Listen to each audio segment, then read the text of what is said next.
बिस्मिल्लाहिर्रहमानिर्रहीम। अस्सलाम वालेकुम। मैं हूं डॉक्टर तलहा और आप देख रहे हैं द हेल्थ हब। नाज़रीन, आज हम डिस्कस करने लगे हैं एपिस्टैक्सिस को। एपिस्टैक्सिस को हम अपनी आम ज़ुबान के अंदर नक्सीर का फूटना भी कहते हैं। नाज़रीन, अक्सर ये देखा गया है कि हमारे घरों के अंदर जब भी किसी बच्चे को नक्सीर फूटती है तो हम क्या करते हैं कि हम उसके नाक को अच्छी तरह से दबा देते हैं और उसके सर के ऊपर ठंडा पानी डालना शुरू कर देते हैं। आज की इस वीडियो के अंदर हम लोग एपिस्टैक्सिस की सही मैनेजमेंट के हवाले से आगे ही हासिल करेंगे। नाजरीन, जो एपिस्टैक्सिस होती है इसको हम दो टाइप्स के अंदर डिवाइड करते हैं। एक होती है हमारी एंटीरियर एपिस्टैक्सिस और दूसरी होती है पोस्टीरियर एपिस्टैक्सिस। जो बच्चों के अंदर ज़्यादा होती है वो एंटीरियर एपिस्टैक्सिस होती है।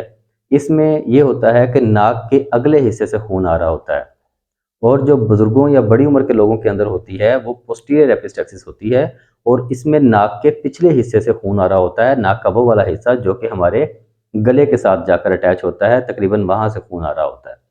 तो नाजरीन, जो बच्चों के अंदर एपिस्टैक्सिस या फिर नक्सीर फूटती है वो इतनी ज़्यादा संगीन नोयत की नहीं होती, लेकिन जो बुज़ुर्गों के अंदर नक्सीर फूटती है या एपिस्टैक्सिस होती है वो बहुत ज़्यादा संगीन नोयत की होती है। नाजरीन, जो एंटीरियर एपिस्टैक्सिस है यानी कि जो बच्चों की नक्सीर है, उसमें ये होता है कि जो नाक का अगला हिस्सा है वहाँ पे एक एरिया होता है, उसको हम कहते हैं लिटल्स एरिया। उस लिटल्स एरिया के अंदर खून की कुछ नालियाँ होती हैं। वो नालियाँ जब फट जाती हैं या रप्चर होती हैं तो उसकी वजह से ब्लीडिंग स्टार्ट हो जाती है। और नाजरीन, वो नालियाँ क्यों रप्चर होती हैं, इसकी 3-4 मोटी मोटी वजूहात हैं। जो इसकी सबसे कॉमन जो इसकी वजह है वो ये है कि बच्चा जब अपने नाक के अंदर उंगली मारता है, जिसको हम नोज़ पिकिंग कहते हैं, तो नोज़ पिकिंग जब बच्चा करता है तो वो उंगली उसके लिटल्स एरिया में जो खून की नालियाँ होती हैं उनको जाके डैमेज करती है और वहाँ से खून निकलना शुरू हो जाता है। या फिर उसकी एक वजह ये भी हो सकती है कि जो बच्चे ज़्यादा एलर्जिक होते हैं, उनको बार बार एलर्जी का अटैक होता रहता है, तो उसमें वो जो लिटल्स एरिया के अंदर खून की नालियाँ होती हैं, बार बार उनकी स्वेलिंग या फिर इन्फ्लेमेशन होती है, और फिर वो रिज़ॉल्व होती है, फिर दोबारा से सोजिश होती है उन नालियों की, फिर रिज़ॉल्व होती है, फिर होती है, फिर रिज़ॉल्व होती है। तो इससे ये होता है कि वो नालियाँ जो हैं वो डैमेज हो जाती हैं और अल्टीमेटली वो ब्लीड करना शुरू कर देती हैं। या फिर इसकी एक वजह जो है वो शदीद मौसम की जो शिद्दत है वो हो सकती है, यानी कि बहुत ज़्यादा गर्म मौसम हो गया या बहुत ज़्यादा ठंडा मौसम हो गया तो उसके अंदर भी नक्सीर फूट सकती है। या फिर मौसम के अंदर, हवा के अंदर जो नमी का तनासुब है वो काफ़ी हद तक अगर कम हो जाए तो उसकी वजह से भी नक्सीर फूटती है। उसमें ये होता है कि जब हम हवा अंदर लेते हैं अपने नाक के अंदर, तो अगर हवा के अंदर नमी का तनासुब ठीक है तो वो नमी जो है वो जाके उस लिटल्स एरिया में जो खून की नालियाँ पड़ी हुई हैं उनको जाके मॉइस्चराइज़ करती रहती है, और वो नालियाँ जो है वो ठीक और हेल्दी रहती हैं। लेकिन जब हवा में नमी का तनासुब कम हो तो वो खुश्क हवा जब हमारे नाक के अंदर जाती है तो उस खुश्क हवा की वजह से उन जो खून की नालियाँ होती हैं उनको प्रॉपर मॉइस्चर नहीं मिलता। जब उनको मॉइस्चर नहीं मिलता तो वो उनके अंदर दरारें पड़ जाती हैं और वो अल्टीमेटली वो ब्लीड करना शुरू कर देती हैं। तो नाज़रीन, ये 3-4 वजूहात हैं नक्सीर फूटने की। अब हम डिस्कस करेंगे एपिस्टैक्सिस या फिर नक्सीर की मैनेजमेंट को। नाज़रीन, मैनेजमेंट जो इसकी होती है वो इसकी टाइप के हिसाब से है, यानी कि जो एंटीरियर एपिस्टैक्सिस है उसकी और मैनेजमेंट है, और जो पोस्टीरियर एपिस्टैक्सिस है उसकी और मैनेजमेंट है। जो बच्चों के अंदर नक्सीर फूटती है उसमें अगर किसी बच्चे को नक्सीर फूट जाए तो उसमें हमें ये करना है कि सबसे पहले बच्चे को उसके नाक की जो सिमत है उसको आइडेंटिफाई करना है कि क्या उसके दाएं तरफ वाले नाक से खून आ रहा है या बाएं तरफ वाले नाक से खून आ रहा है।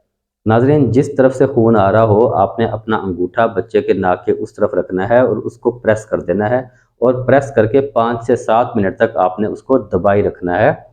और उसके बाद जब आप अंगूठा हटाएंगे 5-7 मिनट के बाद, तो फिर अगर खून रुक जाए तो ठीक है, और अगर ना रुके तो आप दोबारा से 5-7 मिनट के लिए उस तरफ से अंगूठे से उसको प्रेस करके रखेंगे।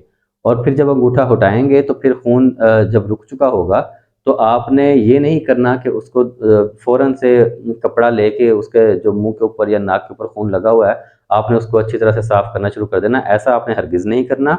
आपने 20 से 25 मिनट बच्चे को वैसे ही रहने देना है। बेशक उसके मुंह के ऊपर खून लगा हुआ है, नाक के ऊपर खून लगा हुआ है तो कोई बात नहीं, कोई मसला नहीं होता। आप वो लगा रहने दें, और 20-25 मिनट के बाद आप कोई कपड़ा या फिर कोई रुई कॉटन वगैरह लेके उसको हल्का सा गीला करें, गीला करके उसके मुंह को बड़े आराम से जेंटली उसको जो है वो साफ़ करें। आपने ज़ोर नहीं लगाना, क्योंकि अगर आप उसके नाक को ज़ोर से उसको पुश करेंगे तो उसकी वजह से दोबारा जो है वो ब्लीडिंग का अंदेशा हो सकता है। तो नाज़रीन, ये थी हमारी मैनेजमेंट जो कि बच्चों के अंदर होती है। बड़ों के अंदर क्या होता है कि बड़ों के अंदर जो खून निकलता है वो नाक के पिछले हिस्से से निकलता है, इसीलिए इसका जो नाम है वो पोस्टीरियर एपिस्टैक्सिस है। पोस्टीरियर हम मेडिकल लैंग्वेज के अंदर पोस्टीरियर का लफ्ज़ यूज़ करते हैं जिस्म के पिछले हिस्सों के लिए। तो पोस्टीरियर मतलब कि नाक के पिछले हिस्से से खून निकल रहा है। नाक का पिछला हिस्सा कौन सा? वो हिस्सा जो कि गले के साथ जाके नाक का लगा होता है। वहाँ पे एक खून की नालियों का एक गुच्छा होता है जिसको हम वुडरफ प्लेक्सिस कहते हैं। वो वुडरफ प्लेक्सिस जो है उसमें से अगर ब्लीड शुरू हो जाए तो उसको हम पोस्टीरियर एपिस्टैक्सिस कहते हैं, और ज़्यादातर ये बड़ी उम्र के लोगों के अंदर होता है। और इसके होने की वजह जो है वो ब्लड प्रेशर का बहुत ज़्यादा शूट कर जाना, ये बहुत कॉमन वजह है बड़ों के अंदर नक्सीर फूटने की। इसके अलावा मौसम की शिद्दत जो है वो भी इसकी एक वजह बन सकती है। तो नाज़रीन, जो बड़ों के अंदर अगर नक्सीर फूटी है तो उसका इलाज जो है वो आपने घर पे करने की कोशिश नहीं करनी। उसके लिए आपने मरीज़ को फ़ौरन डॉक्टर के पास लेकर जाना है, और डॉक्टर भी अगर आपके पास आपके करीब कोई ईएनटी सर्जन अगर मौजूद है तो आपने उनके पास लेके जाना है। उनके पास बहुत से टूल्स होते हैं कि वो उस ब्लीडिंग को रोक सकें। आप, क्योंकि ये वाली ब्लीडिंग जो होती है ये नाक के पिछले हिस्से में होती है, आपका जो प्रेशर है वो वहाँ तक नहीं पहुँच सकता, तो इसलिए ये ज़्यादा ख़तरनाक होती है और इसको हम रोक नहीं सकते। और आपने कभी भी ये कोशिश नहीं करनी या फिर इंतज़ार नहीं करना कि ये खून जो है ये खुद ब खुद रुक जाएगा।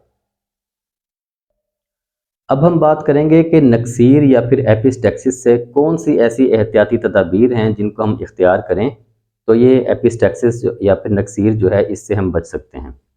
नाज़रीन, जिनको नक्सीर फूटने का मसला हो उनको चाहिए कि अपने नाक को अच्छी तरह से साफ़ रखें, नाक को हाइड्रेट रखें। जिस तरह से हम वज़ू करते हैं, वज़ू करते हुए नाक के अंदर पानी डालते हैं, ऐसे ही नाक के अंदर गाहे बगाहे पानी डालते रहें सारे दिन के अंदर, ताकि वो जो खून की नालियाँ हैं वो नालियाँ मॉइस्चराइज़ रहें और उनसे जो है वो खून ना निकले।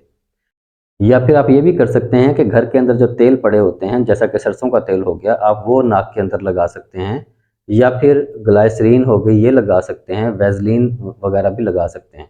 तो नाज़रीन, ये एहतियाती तदाबीर अगर हम इख्तियार कर लें तो हम नक्सीर फूटने के जो अमल होता है उससे काफ़ी हद तक बच सकते हैं। तो ये थी हमारी आज की वीडियो। उम्मीद करता हूँ कि आपको पसंद आई होगी। अपनी और अपनी फैमिली की सेहत से जुड़ी मज़ीद इस तरह की मालूमाती वीडियोज़ देखने के लिए हमारा channel the health hub subscribe करें, बेल आइकन को प्रेस करें ताकि हमारी हर आने वाली नई वीडियो बर वक्त आप तक पहुँचती रहे। अपना और अपने आसपास के लोगों का बहुत सा ख्याल रखिएगा। अल्लाह हाफ़िज़ व नासिर।